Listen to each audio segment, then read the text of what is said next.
What up? It's Proper and welcome back to the channel. So today what you guys gonna be getting is actually something pretty cool.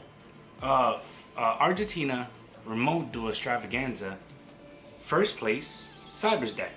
Now this deck was being used by a guy named Ruben Figueredo, I think it was.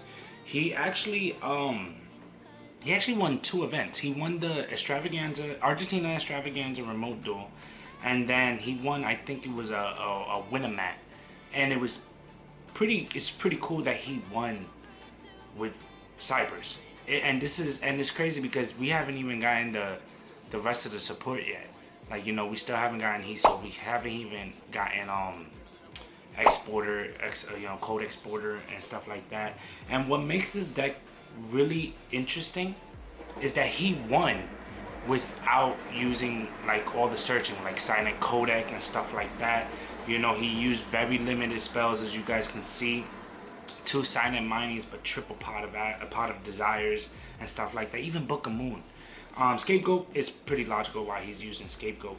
But I was pretty impressed that he did that without using a Cynet Codec. He's not even using, like, you know, the Tri-Wizard lock, you know, with the negation and stuff like that, and not even U-locking.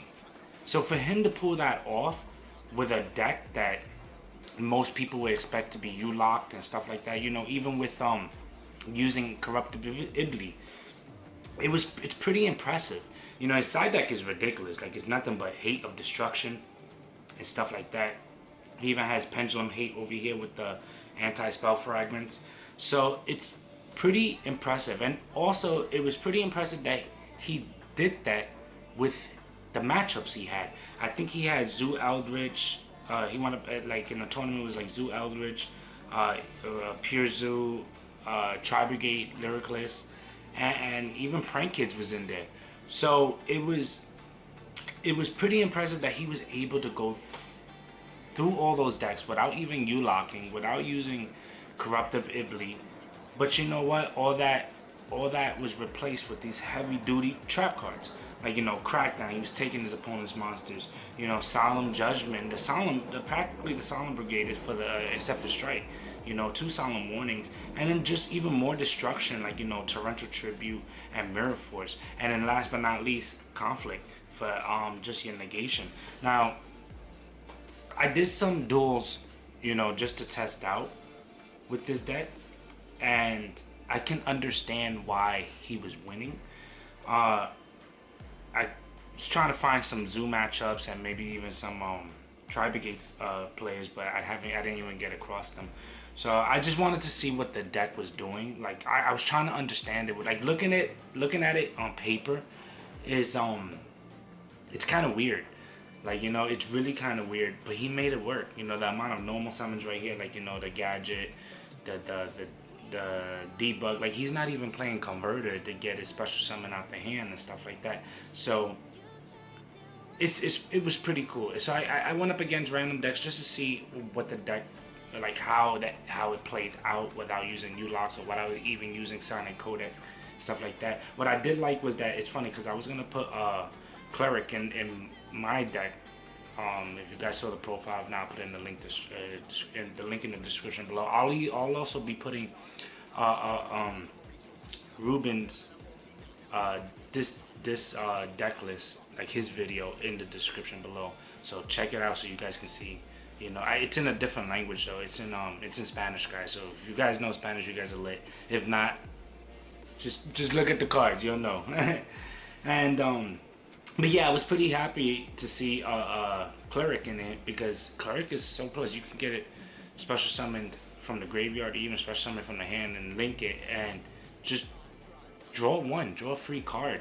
You know, because the link monster that you summon with him is gonna lose 500 attack points, but that's not a problem because you're most likely gonna be linking it away anyway. So you're just doing it for the draw 1. So it was pretty cool that you know, he even made it first place using 2 of them. I wanted to just put 1, but yeah, let me show you guys the gameplay real quick. Right here I was going up against Frogs.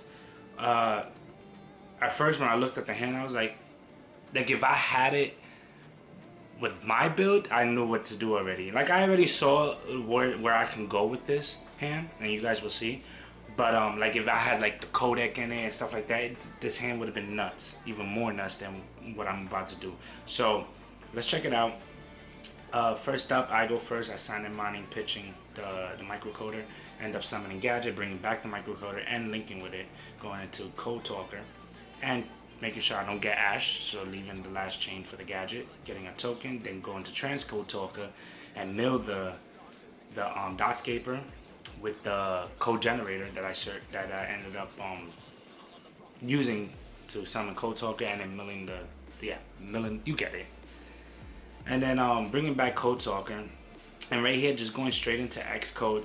Now right here I was like, okay, obviously I don't know what I'm going up against, so I didn't know exactly what I really wanted to do.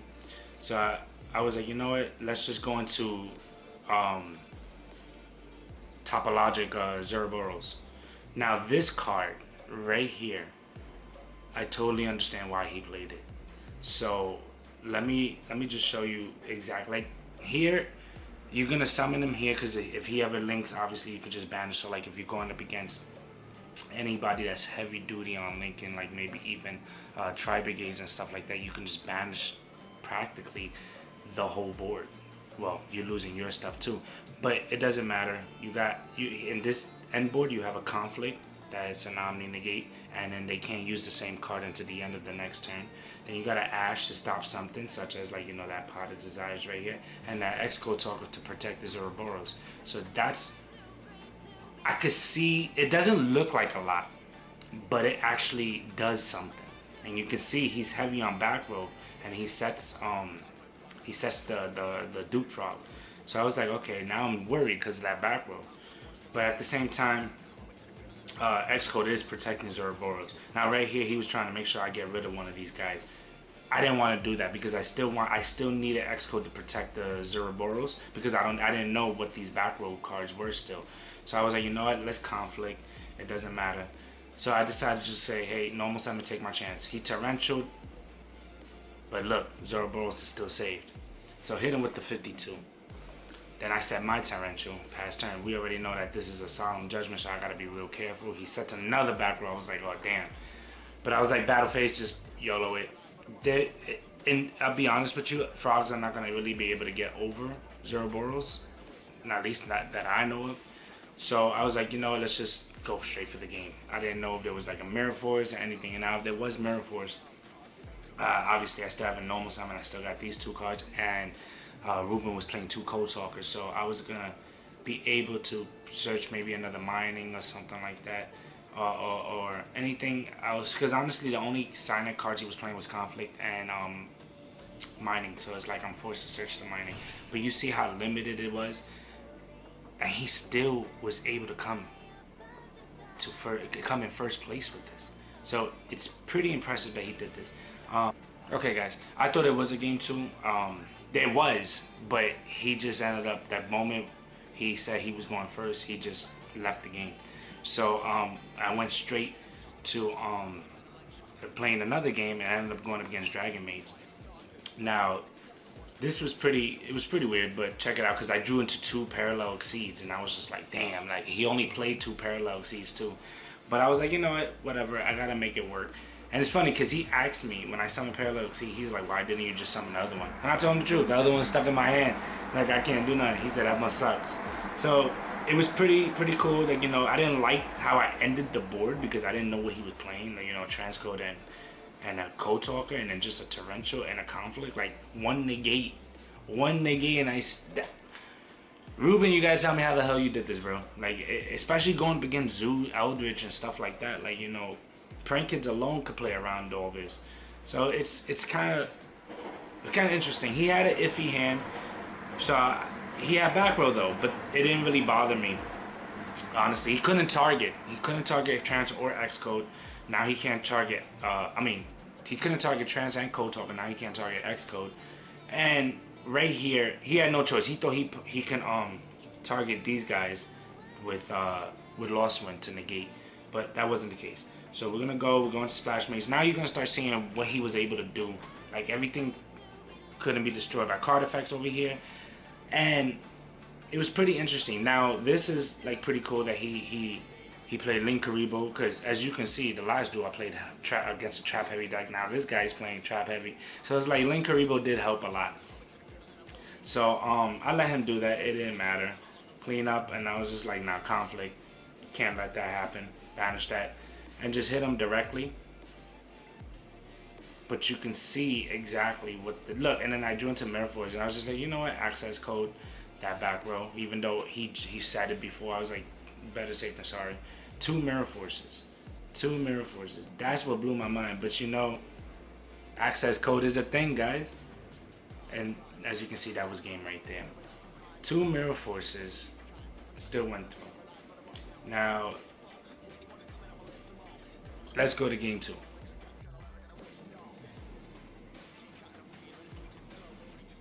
Alright guys, game 2.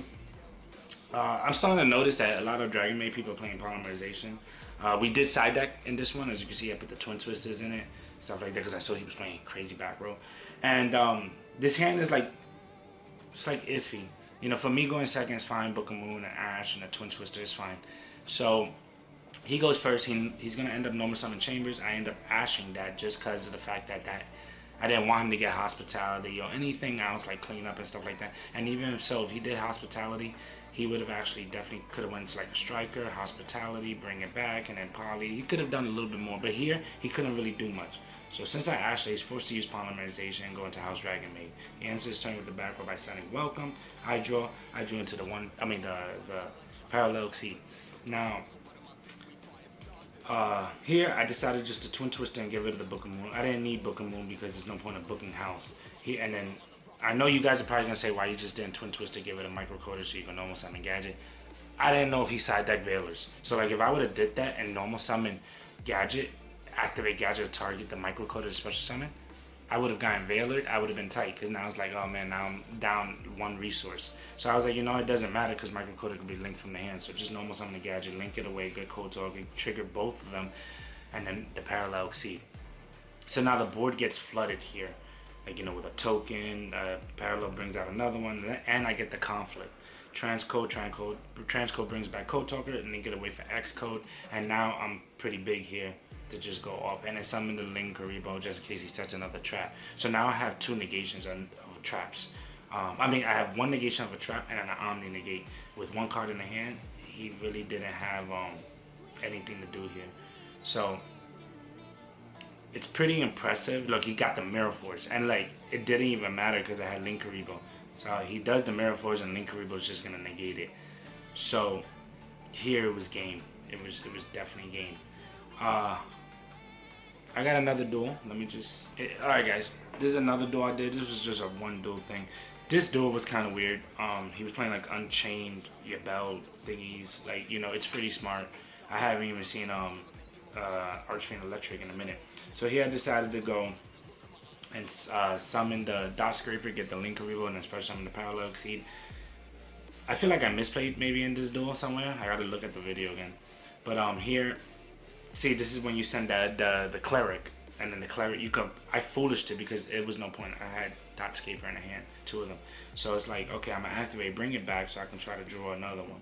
Right there, Transcode comes out, Cleric clicks in, dropping Transcode by 5, and then I gotta draw 1, which is a Book of Moon and a Solemn. So it's not that bad. Then away, and then like, here, I don't know if I should have did this. I'm a firewall. Again, I didn't know what I was playing. So I was like, you know what? I gotta have an interruption rather than just having 2 other Link monsters on board. Maybe I did the right play. I don't know. Like, you guys tell me when you see the video. Like, I was like, I got a Book of Moon, a Solemn, and an interruption with firewall. So he goes, and he would go with Painful Decision, and then I saw Metaphors. I was like, okay, so I'm playing against Metaphors. And this was pretty, it was pretty interesting. If you watch what he does, Metaphors have, like, you could do so much with Metaphors now these days. He activates the Electric to pop his own so you can search. And here, he goes off. Like, he really goes off. Here, I decided just to flip up Silent Warning, so he got rid of his Pendulums. He got no Pendulums in the extra deck now. And he summons, the Unchained. Look, he's still able to play. I decide to Book of Moon it, just cause I was like, okay, you have to pop a face up with the metal foes. And this is what got me so mad. Like, you could check this out, guys. Check this out. I ripped the Cynet mining, but Doscaper can't come back as once per duel, guys. And I just really didn't have enough damage here. Like, I don't know if I misplayed anywhere here, but like, see, I also misplayed that. I should have just freaking ended up popping that first, but it didn't matter. He still had a clear board. But look how much he survived, by 200. And he still had, I had no cards in the hand. I have one Omni negate. So it's like, no matter what I negated with this, it didn't matter. Like, it really didn't matter. Look, he still had pendulum summons. You could see, I wanted to show you the good parts of it and maybe the flaw of it. Like, you can lose to something that's just very consistent. Very consistent. It could play around one negate, it could play around any type of hand trap, you know, and pendulum metaphors can definitely do that. As you can see, he's still going. And it made no sense here, just like, you know, it was exactly oh no, it wasn't exactly game. This is when this is funny because I ended up ripping Crackdown, I think. Yeah, I ripped Crackdown, set it. So I was like, maybe I might have a chance with this. So he pen summons, pops. It's gonna obviously set the fusion. He's gonna activate fusion and combination. Right here, I just didn't understand. He should have just went for attack right here. And then right here was game because he's gonna end up popping his own monster to freaking pop my back row. So it was kind of smart just to clear back row. I chained it, took his monster because it didn't matter. He was gonna die. He gets his monster back anyway. So yeah, I lost that duel, guys. Let's go back to the deck real quick. So this is the deck again, guys. His side deck was pretty standard, like, you know, pretty good. You know, the red reboots. I wanted to go for another game to play with the pendulum so I could side deck the fragrance, but it was only like a one game thing. And then obviously other hate for any other extra deck monsters, and then back row stuff. The mind control was pretty smart too, but yeah, guys, this is the deck that Ruben had played. He came in first place in the Argentina Extravaganza, and also came in first place for the winner map. So let me know what you guys think. You know, do you think he should have played the Codex, or do you think like this is way better than like doing the whole U-lock and the corruptively stuff like that? I thought the deck was, you know, pretty cool. I thought it was pretty good. I would do my minor tweaks to it. Like, I got some ideas out of it now, but like, I think I would do minor tweaks to it just so I can be able to like make it my way. I'll probably keep the traps, to be honest, but slight other changes. Maybe drop like a Lady Debug to one, maybe Dotscaper to one, and maybe a Cleric to one, and maybe Code Generator to two. I don't know. I'll change it up to my way a little bit. I thought the extra deck was good. Like, I couldn't understand why he plays Link Spider. He plays Link Spider because of Scapegoat. If he gets Nimbirud, he can use the token and still probably be able to go off. You know, because he could use the token to summon Link Spider, and then now he has a Cyberse. He could probably go into like using the code talkers or the microcoder or the code generator and stuff like that. So yeah, again, let me know what you guys think. Guys, thank you for watching. Thank you for tuning in, and I hope to see you at the next video. Later.